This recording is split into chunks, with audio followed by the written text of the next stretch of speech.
பெயர்ச்சி பலன்கள் மற்றும் பரிகாரங்கள். ஸ்ரீமதே ராமானுஜாய நமக. ஸ்ரீமதே நிகமாந்த மகாதேசிகாய நமக.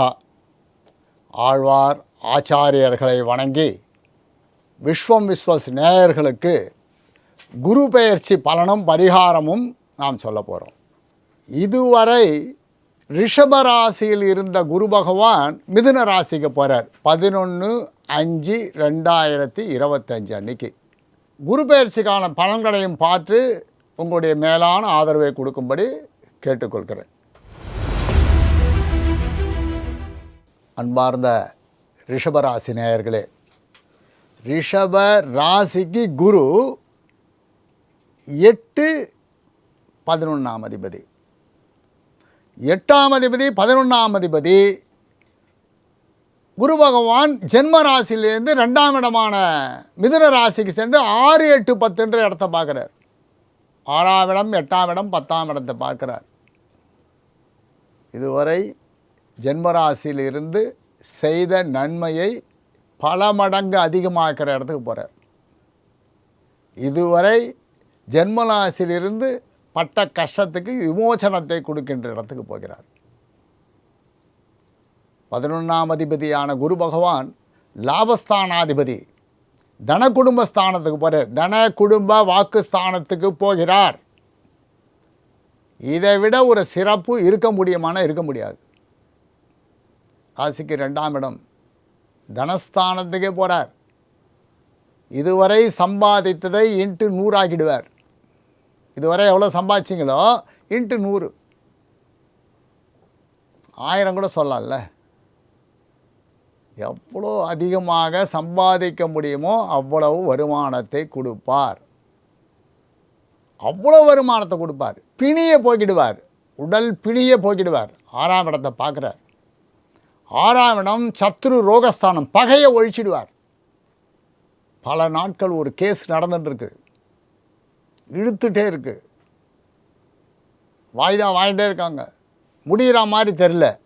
11/5/2025 இந்த ஒரு வருஷத்துக்குள்ளே இந்த கேஸ் உங்கள் பக்கம் ஜெயித்து விடும். அது எந்த கேஸாக இருந்தாலும் சரி, சின்ன கேஸு, பெரிய கேஸு, நிலப்புலன்கள் சம்மந்தம் அப்படிலாம் நான் சொல்லவே இல்லை. பிரமாதமாயிடும். தன வருமானம் அதிகமாகும். திருமண தடை அகலும். திருமணத்திற்கான தடை அகலும். ஆகலைன்னா கல்யாணமாகும். ஆயிட்டு பிரிஞ்சிருந்தால் ஒன்றாக சேர்க்க வைக்கும். கணவன் மனைவி பிரிஞ்சிருக்காங்க, பல காரணங்கள் இருக்கலாம், மனஸ்தாபத்தாக இருக்கலாம், வேலை விஷயமாக இருக்கலாம். அப்போது உங்கள் இருவரையும் குடும்பத்தோடு ஒன்றாக சேர்ப்பார். பிரிந்தவர்கள் ஒன்று சேருவார்கள். குடும்பத்தில் நிம்மதி அதிகமாகும். குடும்பம்னா நீங்கள், ஒய்ஃபு, குழந்தை, இவங்க தான் குடும்பம். அந்த உடல் சம்பந்தமான பிரச்சனையை தீர்த்துடுறார் அப்படின்னாக்கா அதற்கான மருந்து மாத்திரைகளை கொடுத்து தீர்த்துருவார். 8ஆம் இடம் மரண பயம் போகும். டாக்டர் சொல்கிறார், ரொம்ப பிழைக்க மாட்டார் சார், இவருக்கு உடம்பு சரியில்லை, ரொம்ப ஜாக்கிரதையாக பார்த்துக்கணும் அப்படின்னா, குரு மாறின உடனே 11/5 அன்னிலேருந்து ஒரு வருஷத்துக்குள்ளே நல்ல ட்ரீட்மெண்ட் கிடச்சி விடுவார். வேலையே கிடைக்கலன்னா நல்ல வேலையை கொடுப்பார். ஜீவனஸ்தானத்தை பார்க்கிறார். ஜீவனம், தொழில் அபிவிருத்தி, உத்தியோக அபிவிருத்தி. வேலையே கிடைக்கலன்னா வேலை கொடுக்க போகிறார். பணத்தை கொடுக்கணுன்னா வேலை கிடைக்கணும்ல, பணத்தை கொடுக்கணுன்னா தொழிலை கொடுக்கணும்ல. தொழிலில் நல்ல மாற்றத்தை கொடுப்பார். தொழில்ன்றது ஜீவனம், என்ன செஞ்சாலும் தொழில் தான். ரொம்ப நல்லா இருப்பார். உடன் பிறந்தவர்களோடு மனக்கசப்பு வேண்டாம். ரிஷபராசிக்கு உடன் பிறந்தவர்கள், ஆண் பெண்ணுன்னு இல்லை, நான் சொல்கிறது மேல் சொல்கிறேன்னு நினச்சிக்காதீங்க, ஃபீமேல். அந்த ராசிக்கு உண்டானவர்களுக்கு தான் பதில் சொல்கிறோம். உடன் பிறந்தவர்களோடு மனக்கசப்பு வேண்டாம். தேக ஆரோக்கியம் சிறப்பாக இருக்கும். கோர்ட்டு கேஸில் ஜெயிச்சிருவீங்க. இதுவரை பரீட்சை எழுதி ஃபெயிலானவர்கள் இந்த முறை கண்டிப்பாக பாஸ் செய்து விடுவார்கள். ஒரு எக்ஸாம் எழுதுறீங்க, ஃபெயில் ஆகிடும். ஒரு எக்ஸாம் எழுதுகிற ஃபெயில் ஆகிடும். இந்த முறை ரிஷபராசிக்கு அது ஒரு பெரிய அனுகூலம். லாபஸ்தானாதிபதி தன குடும்பஸ்தானத்தில் 2ஆம் இடத்தில் பவர்ஃபுல்லாக இருக்கார். புத்தி அபிவிருத்தி ஆகும். ஆச்சாரிய அனுகிரகம் பெற்ற ராசி ரிஷபராசி. ஏன்னா ராசியாதிபதி சுக்கிரன், அசுரகுரு.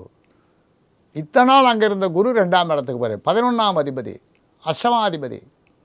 ரொம்ப அற்புதமான கால்குலேஷன்.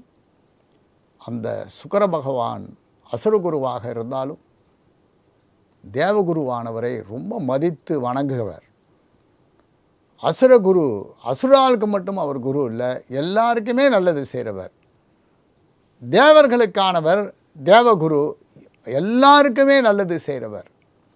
ஸோ ஆடை ஆபரணம், நகை, வீடு, வாகனம் எல்லாத்தையும் கொடுக்குற இடத்துக்கு வந்துட்டார். நீங்கள் எதை வாங்கணும், நீங்கள் தான் போயிட்டீங்கன்னா எல்லாத்தையுமே நீங்களே வாங்கிக்கலாம்.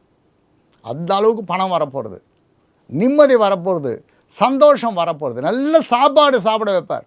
நல்ல அமர்ந்து நல்ல நிதானமாக அப்படியே ஓடிட்டு சாப்பிட்றது இல்லை, உட்காந்து சாப்பிட்ற அளவுக்கு நல்லது செய்வார். பொறுமையாக இருக்க வைப்பார், யோசித்து செய்ய வைப்பார். இதுவரை யோசிக்காமல் செய்தது அனைத்தையும் இப்பொழுது யோசித்து செய்ய வைப்பார். தொழில் அபிவிருத்தி கொடுப்பார், பணத்தை கொடுப்பார், சொந்த வீட்டை கொடுப்பார், நல்ல மனைவியை கொடுப்பார், நல்ல குழந்தையை கொடுப்பார். வேறு என்ன வேணும்? இந்த இப்போ ரிஷபராசிக்கு வேறு என்ன வேணும்? சந்தோஷத்துக்கு மிஞ்சி இந்த எண்ணம் இருக்குது. சந்தோஷத்துக்கு மிஞ்சினது எதுவுமே இல்லை. 100 கோடி கொடுத்து சந்தோஷத்தை வாங்க முடியுமா? 1000 கோடி கொடுத்து சந்தோஷத்தை வாங்க முடியுமா? சந்தோஷத்தை கொடுக்கின்ற இடத்துக்கு வரார். அப்படி நகர்ந்த உடனே இதுவரை ஜென்மராசியில் இருந்தவர் 11/5/2005 மாறுகின்ற பொழுது கரெக்டாக நீங்கள் நரசிம்ம ஜெயந்தி. ஒரே ஒரு சின்ன உபாயம். இப்போ மிதுன ராசி புதனுடைய வீடு. குரு புதன் பகை கிரகம். அதுதான் கொஞ்சம் ஜாக்கிரதைன்னு சொல்கிறோம், வேறு ஒன்றும் இல்லை. அப்போது வாக்குவாதமே வேண்டாம். சகோதர சகோதரிகள் மட்டும் இல்லை, யாருக்கிட்டேயுமே வாக்குவாதம் வேண்டாம். கொஞ்சம் அமைதியாக பேசுங்க, சத்திய தர்மத்துக்கு கட்டுப்பட்டு நடங்க. பணம் ஹேண்டில் பண்ணிச்சே கொஞ்சம் ஜாக்கிரதையாக செலவு பண்ணுங்க. நிறைய வருதுன்றதுக்காக ஊதாரித்தனமாக செலவு செய்யக்கூடாது. தப்பான ரூட்டில் செலவு பண்ணக்கூடாது. தப்பான ரூட் எத்தனையோ இருக்குது, அதை நம்ம சொல்ல வேண்டாம். அதில் செலவு பண்ணாதீர்கள். விரயத்தை நோக்கி போகாதீங்க. நஷ்டப்படுற தொழில் வேண்டாம். லாபம் பண்ணுற தொழிலை நோக்கி போங்க. தப்பான செகண்ட் பிஸ்னஸ் பண்ணாதீங்க. தனஸ்தானத்தில் குரு. செகண்ட் பிஸ்னஸ்ன்றது என்ன தெரியுது இல்லையா, அதை பண்ணாதீங்க. அது ரிஷப ராசிக்கு மட்டும் இல்லை, எல்லா ராசிக்குமே தான். Be careful. ரொம்ப நல்லா இருப்பீங்க. வியாழக்கிழமை அன்னைக்கு நவக்கிரகத்தில் இருக்கிற 9 பேருக்கும் அர்ச்சனை பண்ணுங்கள். மாதம் ஒரு வியாழன் நவக்கிரகத்தில் இருக்கிற 9 பேருக்கும் அர்ச்சனை பண்ணுங்கள். மாதம் ஒரு வெள்ளிக்கிழமை சிவன் கோயில் இருக்கிற அம்பாளுக்கு அர்ச்சனை பண்ணுங்கள். சிவன் கோயிலே இல்லைன்னா பெருமாள் கோயிலில் இருக்க தாயாருக்கு அர்ச்சனை பண்ணுங்கள். 8ஆம் இடம் பவர் மாற்றணும். இப்போது குரு பார்வை வந்துடுது, வியாதி போப்புறது, பகை போப்புறது, மரணமயம் போப்புறது. அதுக்கு ஒரு தேங்க்ஸ் பண்ணணும் இல்லை? இப்போ நம்ம இந்த பரிகாரமே தேங்க்ஸ் பண்ணுறதுக்கு தான். இந்த தேங்க்ஸ் பண்ணச்சே தான் பவர் அதிகமாகுது. சனிக்கிழமை மாதம் ஒரு சனிக்கிழமையில் வாராவாரம் சனிக்கிழமை உடல் ஊனமான ஒருத்தருக்கு சாப்பாடு வாங்கி கொடுங்க. ஹோட்டல்லேருந்து ஒரு சாப்பாடு வாங்கி ஒரு பிச்சைக்காரனுக்கு கஷ்டப்படுறவங்களுக்கு கொடுங்க. ஹேண்டிகேப்டு கொடுங்க. உடலால் பாதிக்கப்பட்டவனுக்கு கொடுங்க. அப்போ குடிக்கின்ற பொழுது உங்கள் ஜாதகம் அதிக மேன்மை அடையும். ×100ன்னு ×1000 கூட போட்டுக்கலாம். ஏன்னா நம்ம செய்கிற புண்ணியத்துக்கு தகுந்த மாதிரி தானே பிரதிபலனே. பேங்க்கில் எவ்வளோ ரூபாய் டெபாசிட் பண்ணுறீங்க அதுக்கு தானே வட்டி வரும். 100 ரூபாய் பேங்க்கில் போட்டு வச்சுட்டு அவனுக்கு 1000 ரூபாய் வட்டி வருதான்னு நீங்கள் எதிர்பார்க்க முடியாது இல்லையா? புண்ணியங்களை அதிகமாக்கின்ற பொழுது தான் பிரதிபலனம் அதிகமாகும். பிரதிபலன் அதிகமாக வேண்டுமென்றால் புண்ணியத்தை நோக்கி நம்ம போகணும். எல்லாரையும் ஃப்ரெண்ட்ஷிப் ஆக்கிக்கோங்க, பகையே வேண்டாம், நல்லவனாக இருங்கோ, நல்ல பேர் வாங்குங்கோ, தர்மங்கள் நிறைய பண்ணுங்கோ. குருவால் உங்களுக்கு ஏற்படுகின்ற நன்மை பல மடங்கு அதிகமாகும். ரிஷபராசிக்காரர்கள் நன்றாக இருக்க வேண்டும் என்று எல்லாம் வல்ல இறைவனை பிரார்த்தித்துக் கொள்கிறோம்.